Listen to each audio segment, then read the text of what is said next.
Johnnie Taylor is the first singer in history to have a song earn the RIAA Platinum Single Award. Yes, in 1976, his hit single, Disco Lady, became the first song ever to sell 1 million copies. Basically, anyone who cared about soul music knew who he was. That song put him on the map.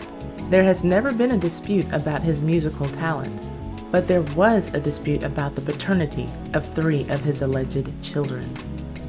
Fast forward to the year 2000.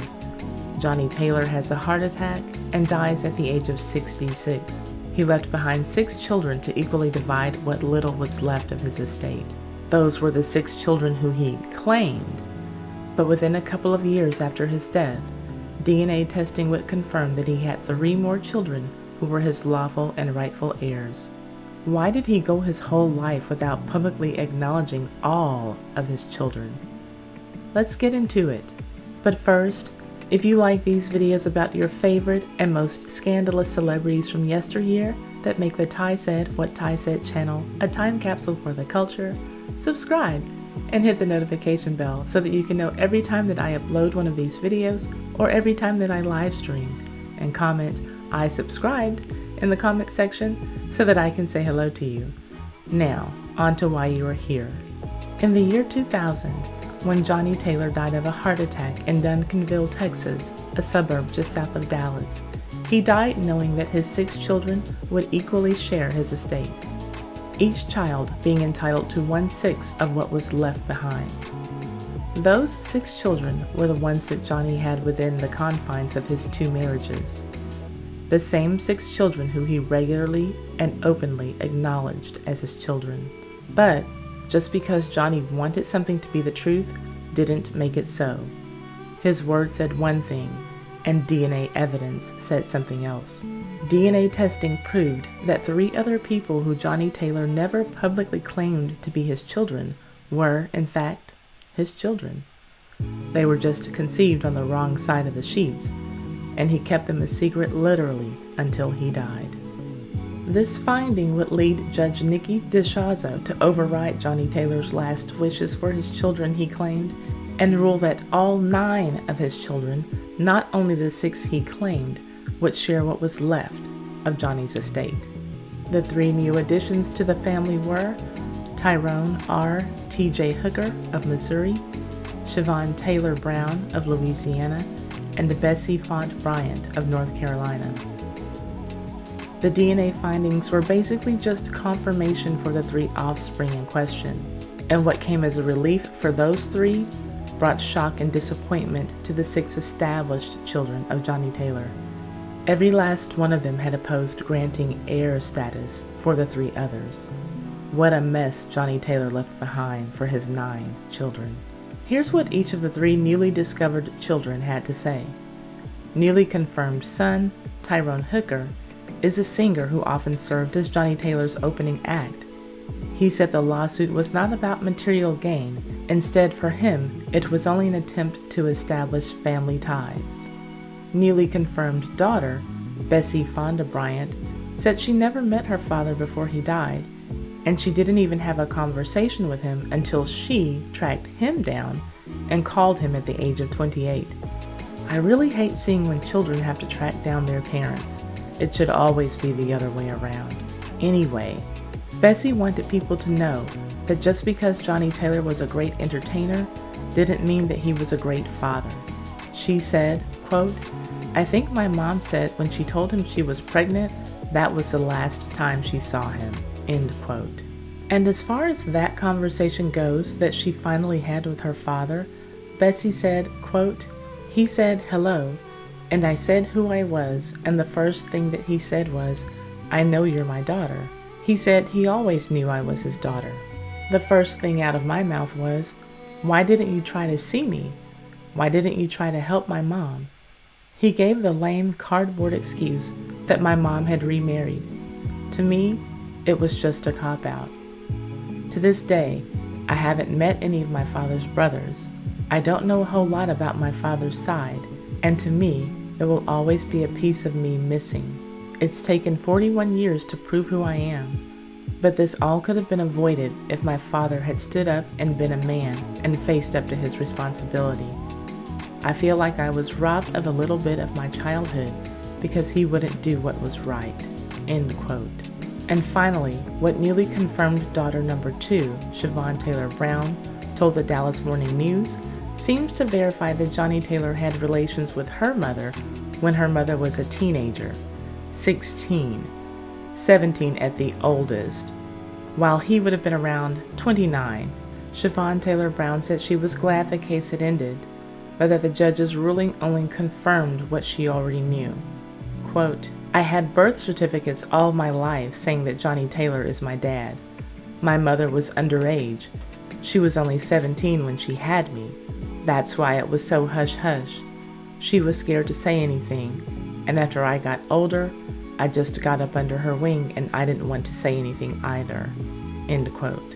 Siobhan Taylor Brown probably had the most shocking thing to say, but her newly discovered sister, Bessie Fonda Bryant, who seems to usually go by the name Fonda, definitely had the most to say. Fonda hopes that her story serves as proof of the importance of fathers. She says growing up without a father led her to bouts with low self-esteem, depression, and constant financial struggles.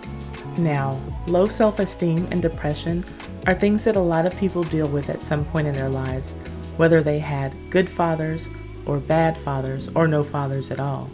But she says that she had constant financial struggles. That is the one thing that Johnnie Taylor could have helped her to avoid, and he didn't.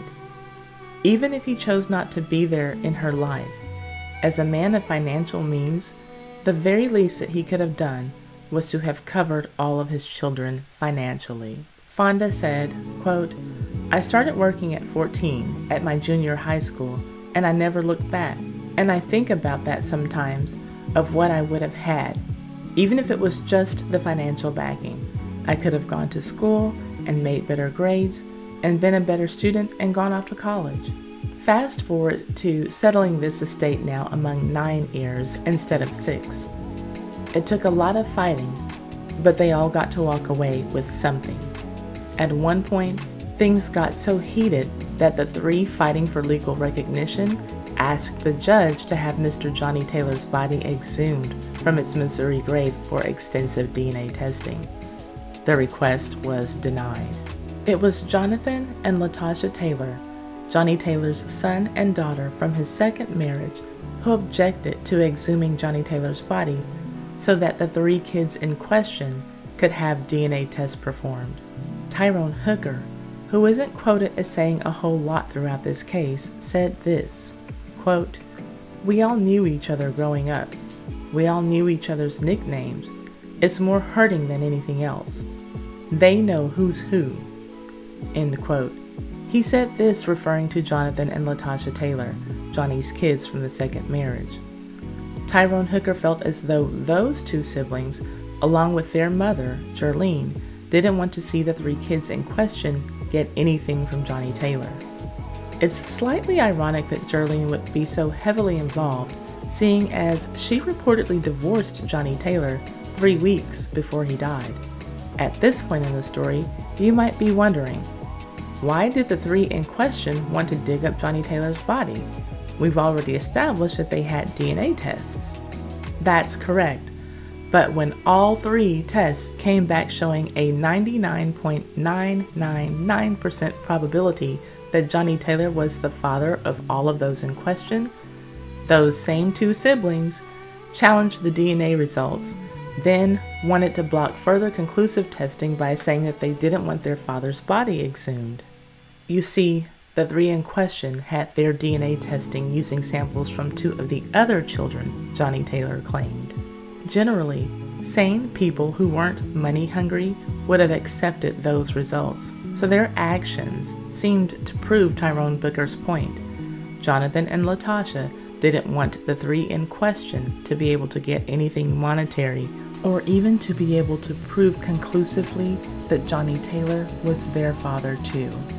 When Jonathan and Latasha Taylor challenged the results of those tests, Mr. Hooker, Miss Brown, and Miss Bryant, the 3 in question, unsuccessfully sought court approval to exhume the body of Mr. Taylor so conclusive DNA testing could be done. Jonathan and Latasha were being impossible. We don't accept your 99.999% certainty paternity test, and we won't let you dig up our dad so that we can get the proof that we need. That's essentially what they were saying. Well, luckily for the unclaimed 3 children, the judge accepted the paternity test results using the samples from the offspring of Johnnie Taylor. So Jonathan and Latasha couldn't stop anything anymore. All 9 children were now going to be equal joint heirs. And here's what they got. After paying the court costs and their father's bills, each of the 9 children received less than $5,000 from the estate. You do the math. That's less than $45,000. But twice a year, they each receive royalty checks that can be as much as several thousands of dollars or as little as just over $1. Here's another kicker though. Tyrone Hooker said, and court documents support, that Johnnie Taylor had a 10th offspring who was not a party in the lawsuit. Ty said what Ty said, have that person's name, but out of respect for that person, I will not say the gender of that person, nor will I say that name on this channel. The info is out there if you want to find it for whatever reason. Tyrone T.J. Hooker, the newly discovered son of Johnnie Taylor, made it clear that this person is a sibling who did not want to get involved with the lawsuit. This person did not want anything to do with it. And a not so fun fact about these siblings. In February of 2014, 2 of them died just 2 days apart from each other. Floyd Taylor died on February 20th, and Siobhan Taylor Brown, one of the unclaimed 3, died on February 22nd. My sources for this video: the Charlotte Post, my Plainview, WCNC, and the Dallas Morning News.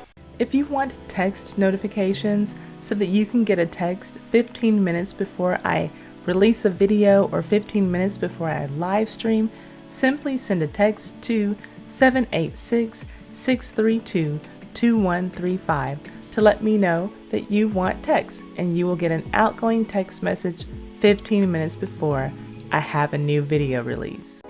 Thank you so much for tuning in to the Ty Said What Ty Said channel. Please leave a thumbs up and comment so that we can get a discussion going.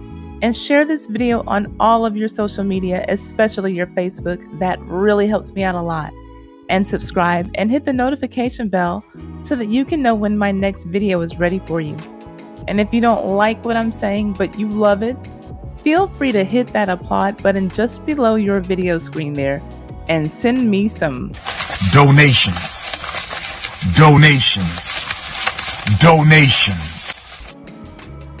Yeah, baby.